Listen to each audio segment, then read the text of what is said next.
Louis Vuitton শুধু একটি luxury brand নয়, এটি একটি গ্লোবাল স্ট্র্যাটেজি।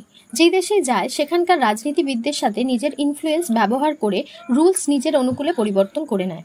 2002 সালে ভারতে একটি নিয়ম ছিল, যে কোনো বিদেশি ব্র্যান্ডকে রিটেল বিজনেসে শুধুমাত্র 51% মালিকানা দেওয়া হবে, বাকি 49% ভারতীয় পার্টনারের হতে হবে।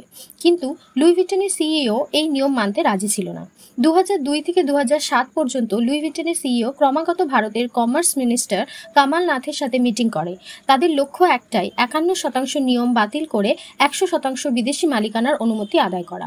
2011 সালে ভারত সরকার নতুন রেগুলেশন আনলো সিঙ্গেল ব্র্যান্ড রিটেলে, যেমন লুই ভিটন 100% বিদেশি মালিকানা অনুমোদিত।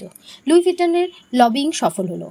কিন্তু 2012 সালে গার্ডিয়ান একটি বোমশেল রিপোর্ট প্রকাশ করে। তারা বলল লুই ভিটন হ্যান্ডক্রাফটেড লাক্সারির মিথ্যে ইমেজ বাজারে ছড়াচ্ছে, অথচ তাদের বেশিরভাগ প্রোডাক্ট মাস প্রোডাকশন এবং আউটসোর্স। লুই ভিটন কখনোই স্বীকার করেনি, কিন্তু গার্ডিয়ানের রিপোর্ট তাদের রয়্যালটি ইমেজে বড় আঘাত করেছিল। আজও লুই ভিটন মার্কেটিং এ হেরিটেজের গল্প বললেও রিয়েলিটি একটু আলাদা। আপনি কি মনে করেন, লুই ভিটনের মতো লাক্সারি ব্র্যান্ডগুলো রিয়েল ক্রাফটম্যানশিপ বিক্রি করে নাকি শুধু ইমেজ?